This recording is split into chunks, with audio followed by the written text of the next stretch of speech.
+1 Revision Series 9. A die is thrown. Find the probability of getting a prime number, getting an even number greater than 2. Here the experiment is throwing a die. Die എന്ന് പറയുന്നത് നിങ്ങൾക്കറിയാം, snake and ladder കളിക്കുമ്പോൾ ഉപയോഗിക്കുന്ന കട്ടയാണ്. അതിലെ possible ആയിട്ടുള്ള elements എല്ലാം sample സ്പേസിൽ വരും. Therefore sample space is set 1, 2, 3, 4, 5, 6. Now we have to find the probability of getting a prime number. അതുകൊണ്ട് എ എന്ന് പറയുന്ന event getting a prime number എന്നെടുക്കാം. A is the event getting a prime number.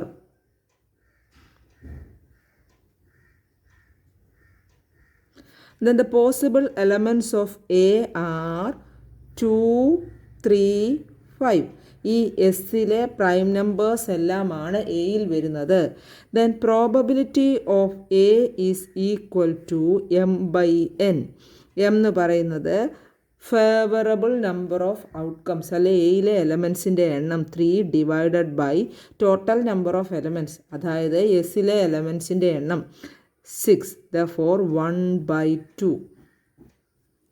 3/6, that is 1/2. സെക്കൻഡിൽ നമുക്ക് കണ്ടുപിടിക്കാനുള്ളത് getting an even number greater than 2 എന്ന ഈവൻറ്റിൻ്റെ പ്രോബബിലിറ്റിയാണ്. അതിനെ നമുക്ക് ബി എന്നെടുക്കാം. Then possible elements of B are 2ൽ കൂടുതലായ ഈവൻ നമ്പർ ഗ്രേറ്റർ ദാൻ 2. എസ്സിൽ നോക്കുക, 2ൽ കൂടുതലായ ഈവൻ നമ്പേഴ്സ് 4ഉം 6ഉമാണ്.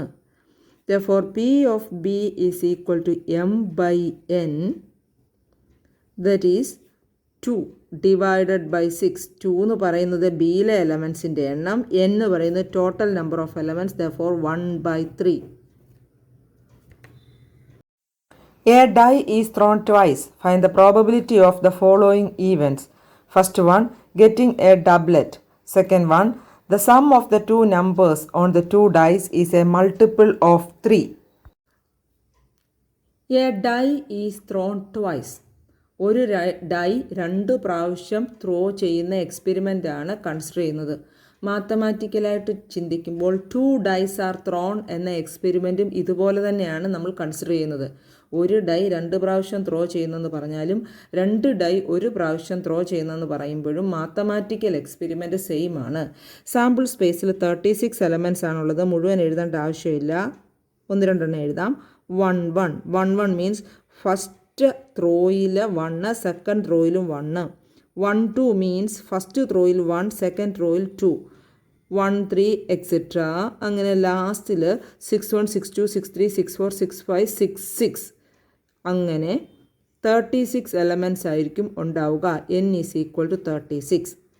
U have to find the probability of getting a doublet.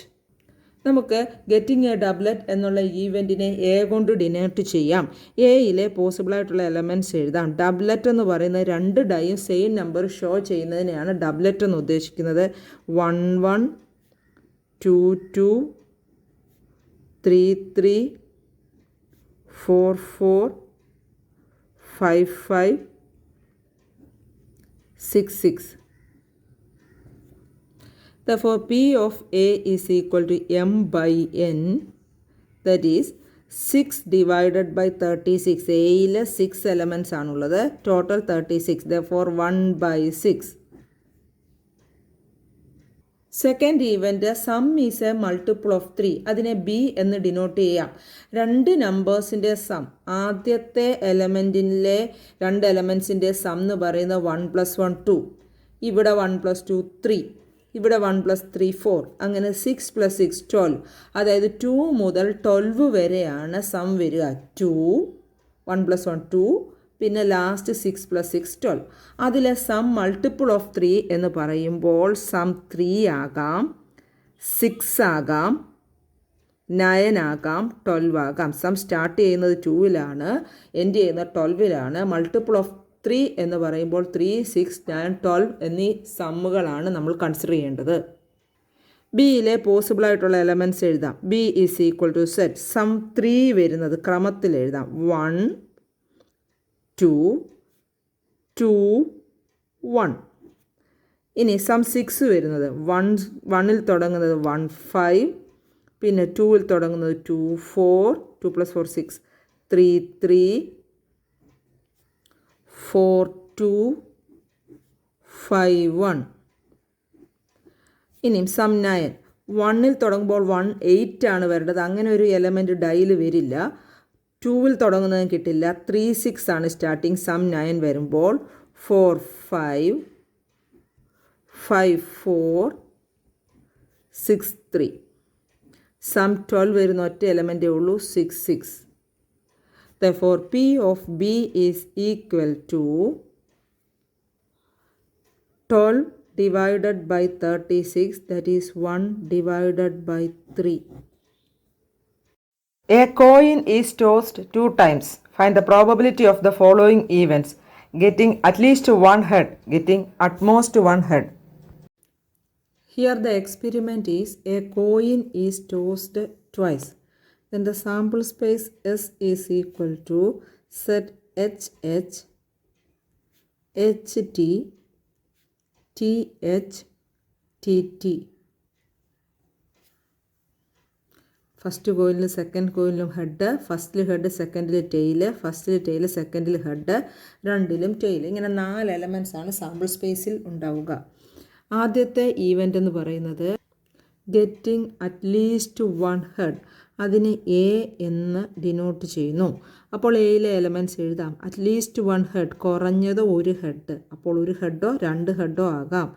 HH, HT, TH. At least one head എന്ന് പറഞ്ഞാൽ മിനിമം ഒരു ഹെഡ്.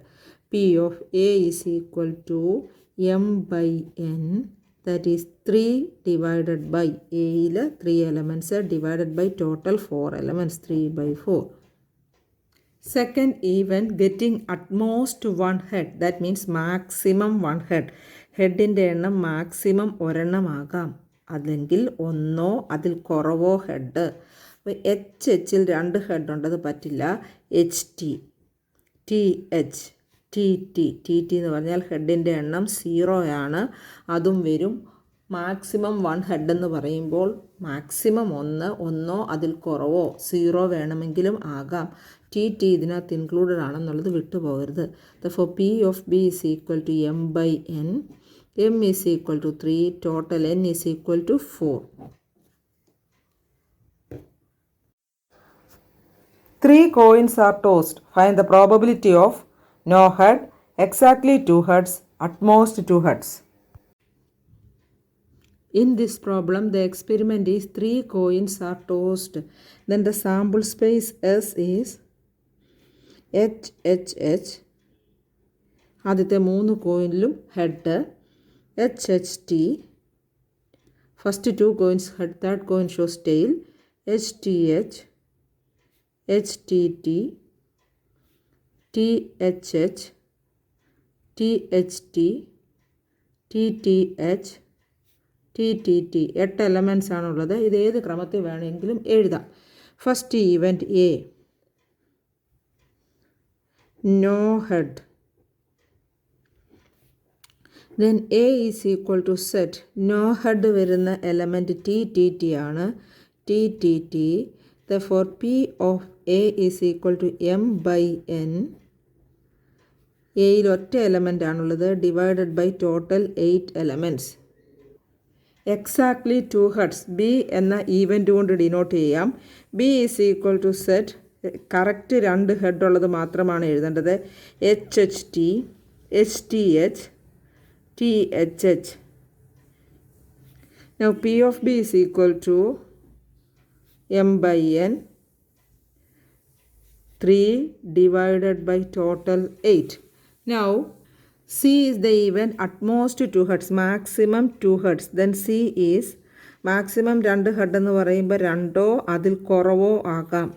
2 ഹെഡ് ഉള്ളത് എഴുതാം, 1 ഹെഡ് ഉള്ളത് എഴുതാം, ഹെഡ് ഇല്ലാത്തതും എഴുതാം.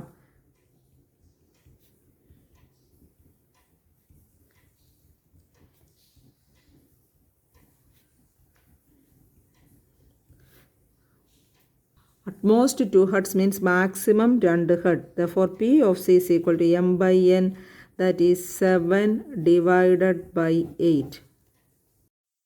Find the mean and variance of the following data.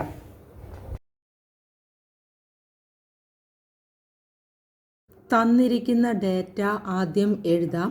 എക്സായിട്ട് എഴുതേണ്ടത് ക്ലാസിൻ്റെ മിഡ് വാല്യൂ ആണ്. അതെങ്ങനെയാണ് കണ്ടുപിടിക്കുന്നതെന്ന് പറയാം. 30 മുതൽ 40 വരെയുള്ള ക്ലാസിൻ്റെ മിഡ് വാല്യൂ 30 + 40/2 70/2 35. 40 + 50 എന്ന് പറയുന്ന ക്ലാസിൻ്റെ മിഡ് വാല്യൂ 40 + 50/2 45. 50 to 60 എന്ന് പറയുന്ന ക്ലാസിൻ്റെ മിഡ് വാല്യൂ 110/2 55. അപ്പോൾ മിഡ് വാല്യൂ കണ്ടുപിടിക്കാൻ 2 n വാല്യൂസും കൂടെ ആഡ് ചെയ്തിട്ട് 2 കൊണ്ട് ഡിവൈഡ് ചെയ്താൽ മതി. അപ്പോൾ ക്ലാസ് ഇൻ്റർവൽ തരുന്ന പ്രോബ്ലംസിൽ എക്സായിട്ട് എടുക്കേണ്ടത് മിഡ് വാല്യൂ ആണ്. മിഡ് വാല്യൂസ് എല്ലാം എഴുതി. ഇനി ഫ്രീക്വൻസി എഫ് അത് തന്നിട്ടുണ്ട്. 3, 7, 12, 15, 8, 3, 2. അതിൻ്റെ സം എടുക്കുമ്പോൾ 50 എന്ന് കിട്ടും. മീൻ കണ്ടുപിടിക്കാനുള്ള ഫോർമുല σfx/n ആണ്. എഫും എക്സൂടെ ഇൻറ്റു ചെയ്യുമ്പോഴാണ് fx കിട്ടുന്നത്. 35 × 3 105. 45 × 7 52 × 55 × 12. അങ്ങനെ f × x കണ്ടുപിടിക്കുക. fx കണ്ടുപിടിച്ച് സം എടുക്കുമ്പോൾ 3100 എന്ന് വരും. Therefore σfx is 3100/n. n means total frequency. Capital N എന്ന് ഉദ്ദേശിക്കുന്ന total ഫ്രീക്വൻസിയാണ് 50. Therefore the answer is 62. ഇനി നമുക്ക് കണ്ടുപിടിക്കേണ്ടത് വേരിയൻസ് ആണ്. Variance is σf × x - x bar the whole square by n. നമുക്ക് വേണ്ടത് f × x - x bar the whole square അതിൻ്റെ സമ്മാണ്. അപ്പോൾ ആദ്യം നമുക്ക് x - x bar the whole square കണ്ടുപിടിക്കാം. അതിനുശേഷം f × x - x bar the whole square കണ്ടുപിടിക്കാം. ഒറ്റ സ്റ്റെപ്പിൽ ചെയ്താൽ തെറ്റുന്നത് കൊണ്ടാണ് 2 or 3 സ്റ്റെപ്പായി ചെയ്യുന്നത്. ഞാനിവിടെ 2 സ്റ്റെപ്പായിട്ടാണ് ചെയ്യുന്നത്. x - x bar the whole square. x bar is 62. ആദ്യം ചെയ്യേണ്ടത് 35 - 62 the whole square. 35 - 62 എന്ന് പറയുമ്പോൾ 27 വരും. അതിൻ്റെ സ്ക്വയർ -27 അതിൻ്റെ സ്ക്വയർ 729. അടുത്തത് 45 - 62 17 - 17 അതിൻ്റെ സ്ക്വയർ 289. 55 - 62 -7 അതിൻ്റെ സ്ക്വയർ 49. അതെല്ലാം കണ്ടുപിടിക്കുക. അതിൻ്റെ സം ആവശ്യമില്ല. അതെല്ലാം കണ്ടുപിടിച്ച് കഴിഞ്ഞു. അതിനുശേഷം f × x - x bar the whole square. ഇതാണ് f. Corresponding x - x bar the whole squareമായിട്ട് ഇൻറ്റു ചെയ്യുക. 3 × 729. അടുത്തത് 7 × 289. അതിൻ്റെ സം എല്ലാം കൂടെ കണ്ടുപിടിച്ചപ്പോൾ 10,050 എന്ന് കിട്ടും. Therefore variance is 10,050 / 50. That is 201. Now standard deviation is root of variance, that is root of 201 is equal to 14.18.